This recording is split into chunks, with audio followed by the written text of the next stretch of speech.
सबसे पहले इसमें आप देख लीजिए कि ABCD AP में है, तो आपको ये बात तो पता है बच्चों, है ना, कि ABCD AP में होगा, तो हम लोगों को क्या करना चाहिए, ABC are in AP, ABCD AP में है। और अगर किसी चीजों से डिवाइड कर देना तो भी AP में होगा।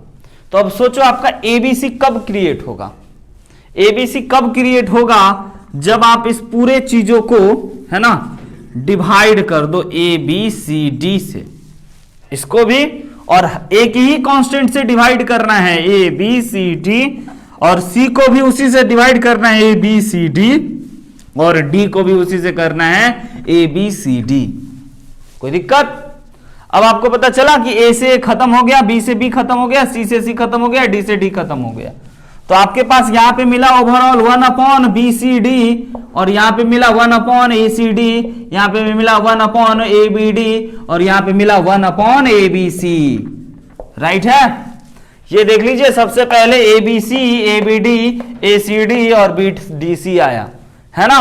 तो अगर यह चीज ऊपर रहता तो हम लोग AP में इसको बोल देते हैं, बट यह नीचे है तो इसको हम लोग HP में कहते हैं। यस, बिल्कुल सही जवाब। लेकिन समझ लीजिए जरा HP क्या होता है। HP सर पढ़ाए नहीं, फिर क्वेश्चन क्यों? क्योंकि बहुत छोटी बात है, बहुत ही छोटी मासूम सी बात है कि अगर कभी भी आपका ABC AP में होना मेरे भाई, राइट है, ABC अगर आपका कभी ABC AP में हो, तो अगर आप इसका 1/A, 1/B और 1/C कर दीजिएगा तो यह HP में होगा। याद रखिएगा ये छोटी सी बात। क्या याद रहेगा आपको? या अगर हम आपको पॉइंट नंबर दूसरा बोल दें कि भाई मेरे XYZ HP में है, तो इसका मतलब आप क्या करोगे? देख के रोने लगोगे।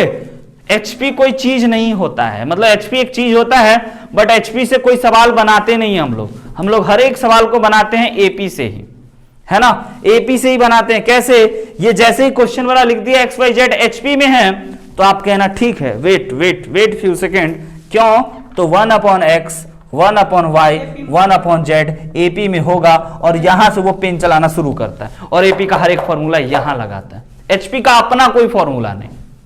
तो आपको आ गई बात समझ में? ओवरऑल देखा जाए तो HP हम आपको पढ़ा दिए अभी। ये वाला चीज ABC ये कैसे किए हैं? ये ABCD हमारा AP में था, no doubt, according to question. अब AP में होने की वजह से हम किसी चीज से डिवाइड कर दें, मल्टीप्लाई कर दें, ऐड कर दें, सब्ट्रैक्ट कर दें, तो भी AP में ही रहेगा। उसी बातों को जीने के लिए हम ना सब चीजों में ABCD से डिवाइड लगा दिए हैं, ताकि ये सब चीज क्रिएट हो 3-3 वाला। तभी तो जी हाँ, ABCD एक कोई कांस्टेंट होगा, ABCD कोई एक नंबर होगा, मल्टीप्लाई करने के बाद 4 होगा, 5 होगा, 6 होगा, 10 होगा, पता नहीं हमें कौन होगा, लेकिन ओवरऑल मल्टीप्लाई करने पे एक नंबर आएगा, है ना। तो बस मतलब अगर हम इसमें सिंपल तुम्हारा सवाल के अकॉर्डिंग, अगर हम इसमें, है ना, 2, 4, 6 हमारा अगर AP है बाबू, ठीक है, तो इसमें से अगर हम 16 से डिवाइड कर दो, तो तुम कहोगे सर इसमें आप इतने नंबर से क्यों डिवाइड कर रहे हैं, आप एक ही नंबर से डिवाइड करते। तो 16 आपके लिए एक ही नंबर है ना। लेकिन आप जो बात बोले हो उसके आप क्या बात बोल रहे हो? आप बोले हो कि सर 16 को तो हम लोग लिख सकते हैं 2 × 2 × 2 × 2, है ना। तो सर आप 4 नंबर से क्यों मल्टीप्लाई कर रहे हो? बात तो बराबर है, 4 नंबर से गुना होकर के एक ही नंबर बनाना, समझ रहे हैं, है ना। और इसमें अगर हम 9 कर दें तो आप भी 9 कर दोगे, तो ये 16 और 9 मल्टीप्लाई होगी, एक ही नंबर बनेगा ना, तो एक ही नंबर से ओवरऑल मल्टीप्लाई हुआ ना। यही बात था ना, डाउट?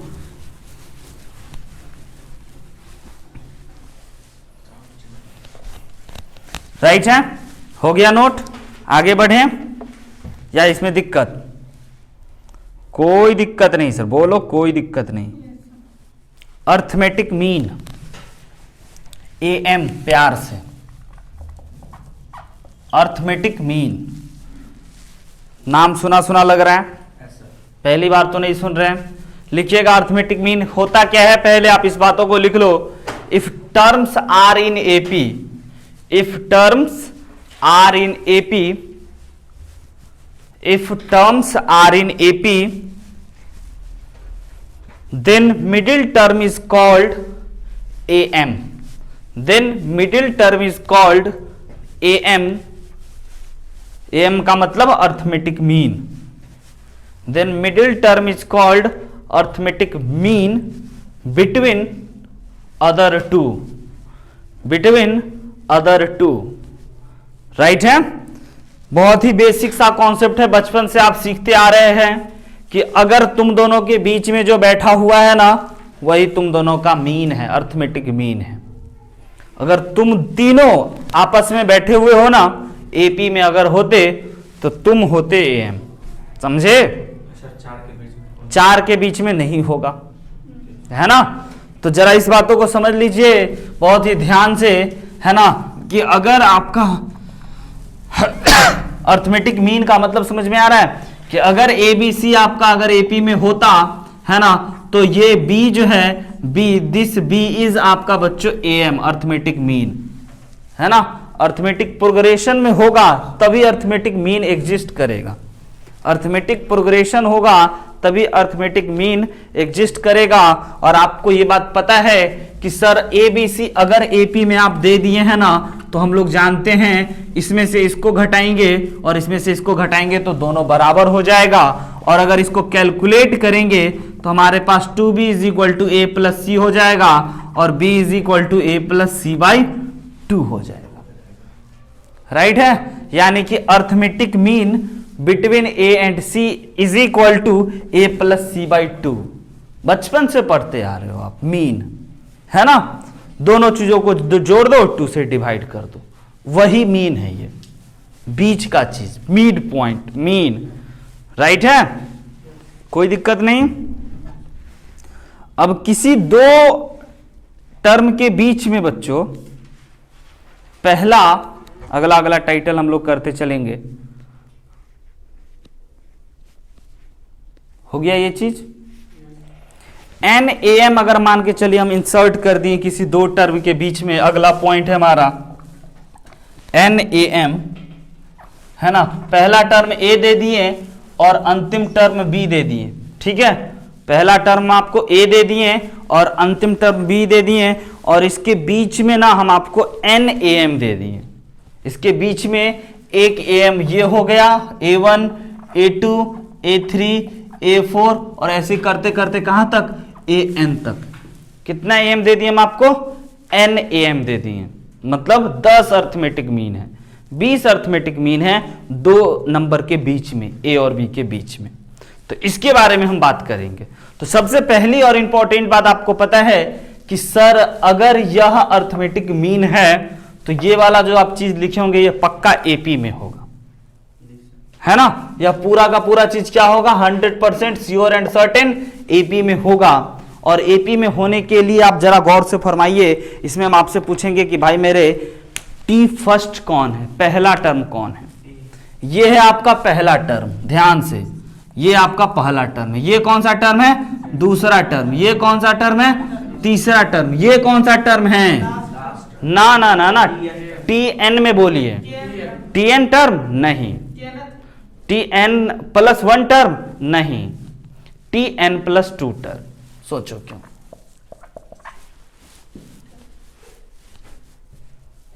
सोच लिए भाई मेरे A1, A2, A3 से तो n तो इधर ही हो गया, तो ये n+1 और ये n+2, टोटल n+2 टर्म है सर इसमें। क्योंकि A और B को आप नहीं जोड़ रहे थे। शुरू कहां से हुआ, A1 से शुरू हुआ था, नहीं A से शुरू हुआ था। A के बाद A1 आया, फिर A2 आया, तो यहां से यहां तक, यहां से यहां तक तो NAM हो गया ना, यहां से यहां तक n टर्म हो गया कि नहीं हो गया। और ये n+1 और ये n+2 टर्म हुआ, तो इसमें टोटल टर्म कितने हुए, n+2। भूला, समझा, है ना। तो अब हम बोलेंगे भाई मेरे बताइए, इसमें फॉर्मूला लगाइए Tn+2 इज इक्वल टू, जल्दी से Tn+2 इज इक्वल टू आप फॉर्मूला लगाओगे तो आपके पास आएगा first term A plus n-1 into का D। अब की बार फॉर्मूला ही लिख दिए हैं, और n के जगह पे हम लोगों को लिखना होगा n+2 माइनस का 1 इंटू का D। A के जगह पे A ही रहने देते हैं, और इसके जगह पे बताइए क्या लिख दें, Tn+1 इंटू का D। और ये हमारा Tn+2 कितना हमारा B है, तो आपको बी और ए में रिलेशन मिला, बी और ए में रिलेशन क्या मिला, ये इसको जरा नोट कर लीजिए और इससे कुछ कुछ बातें हम आपसे पूछें। कोई बड़ी बात नहीं, सिंपल nth टर्म का फॉर्मूला लगा दिए हैं। अगर आप b इज इक्वल टू निकाल लिए हैं a plus N minus one into का d, तो बच्चों यहां से हम लोग दो चीज जानने में बड़ा इंटरेस्ट रखते हैं। पहला डिफरेंस, कॉमन डिफरेंस, और दूसरा n इज इक्वल टू क्या होगा, a और n के ही फॉर्म में बताइए। a is equal to n is equal to क्या होगा ये बता दीजिए आप हमें, है ना, सिंप्लीफाई करके, और d इज इक्वल टू बता दीजिए क्या होगा। क्या आपसे हो जाएगा? जी सर। ओके, जो आएगा वो आज का आपका फॉर्मूला बन गया। जो भी आपके सामने प्रकट होगा वो आज का फॉर्मूला बन जाएगा। b minus a minus d ध्यान से हो जाएगा। चलिए एक एक करके पहले निकाल दें हम आपके लिए।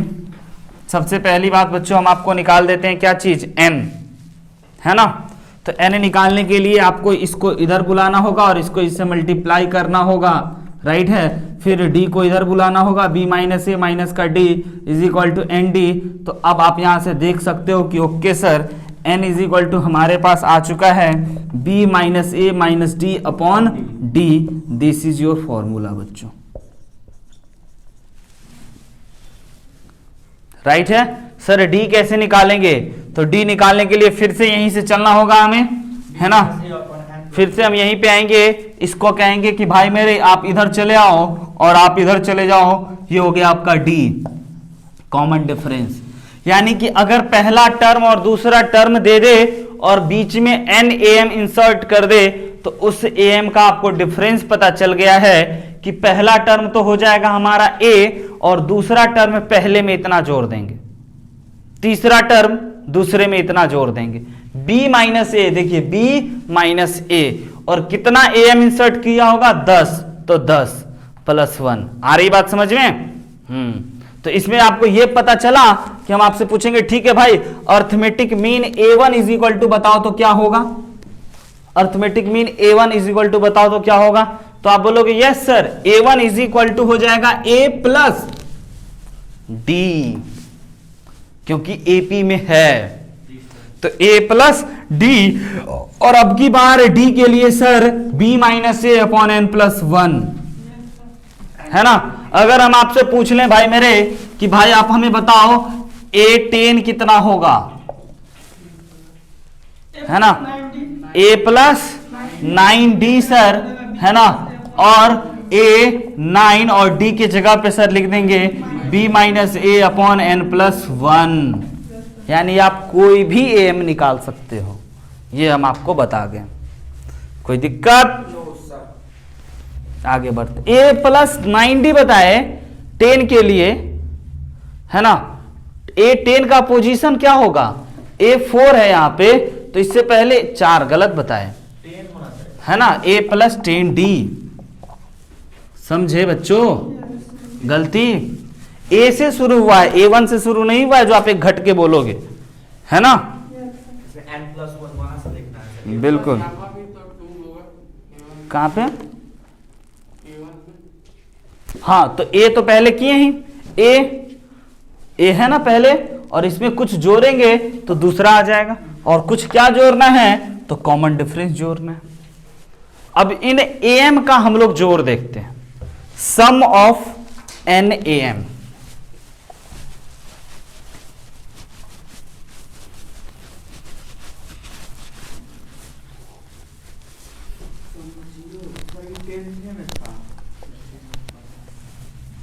सम ऑफ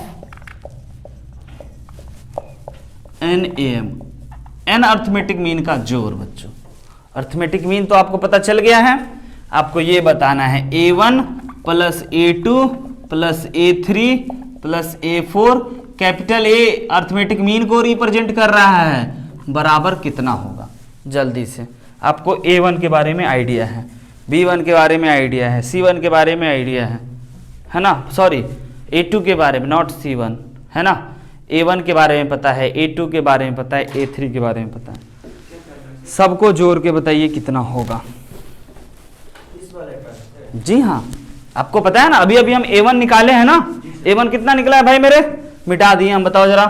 a1 निकला था सर a प्लस है ना, a plus B minus A upon N plus 1, right है, ये निकला था पहला टर्म। दूसरा टर्म क्या होगा आपका, a प्लस 2b माइनस ए, जी हां, और n प्लस 1, ऐसे करके तीसरा term a plus 3b minus A upon n plus 1, और ऐसे करते करते n तक जाएंगे। और nवां टर्म जरा बताइए हमें क्या आएगा, वो जरा आप हमें यहां लिखा दो।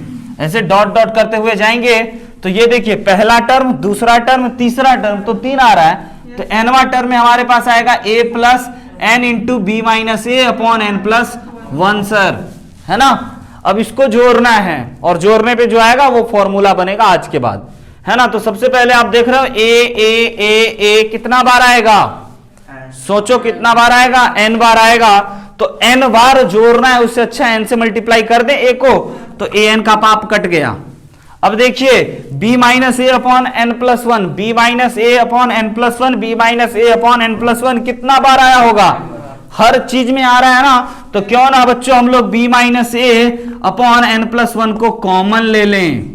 कॉमन जैसे ही ले लेंगे तो बताइए यहाँ पे क्या बचा 1, यहाँ पे क्या बचा 2, फिर क्या बचा 3, फिर क्या बचा होगा 4, फिर क्या बचा होगा, ऐसे करते करते क्या अंत में बचा होगा n, है ना। अब ये तो आपके जान पहचान का चीज है कि सर दिस इज तो an ही, कुछ नहीं कर सकते हैं, और इसके जगह पे सर ऐसा लिख देते हैं। और हाँ सर इसके जगह पे हम लोग लिख सकते हैं n into N plus 1/2, right है। दिस योर बच्चा n अर्थमेटिक मीन का जोड़ फॉर्मूला, n अर्थमेटिक मीन का जोड़ याद रहेगा या भूल जाइएगा। सर ये कैसे लिखना, कौन वाला बाबू, ये तो उसी दिन बताए थे जब हम आपको सम ऑफ ए बी पढ़ा रहे थे, 1 से लेकर के 100 तक का जोड़ने का कहानी था, है ना। एक बार इसको, ये तो अर्थमेटिक प्रोग्रेशन में है ना, इसको डायरेक्ट लिख दिए हम, याद रखिएगा कैसे हुआ। ये बात हम आपको बताए थे कि एक बार सीधा जोड़ दो, एक बार उल्टा जोड़ दो, है ना। करोगे तो आपके पास ये आ जाए। पॉइंटर लिखिए, उसके बाद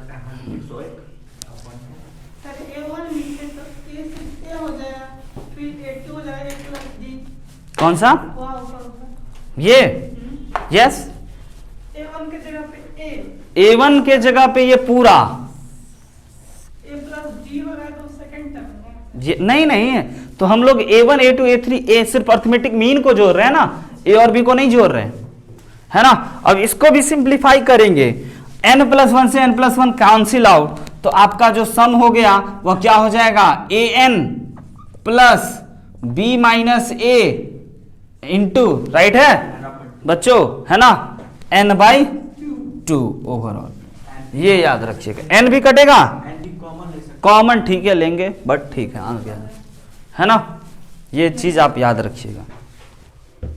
तो बस अर्थमेटिक मीन में आज इतना ही, है ना। अगले दिन हम आपको जीपी शुरू कर देंगे, क्योंकि अभी और पढ़ाते बट अर्थमेटिक मीन में इतना ही जानना है। अगले दिन से हम आपको जीपी, ज्योमेट्रिक प्रोग्रेशन, राइट है। तो खत्म करते हैं आज, है ना। तब तक के लिए वही पुरानी हंसते मुस्कुराते और पढ़ते रहिए।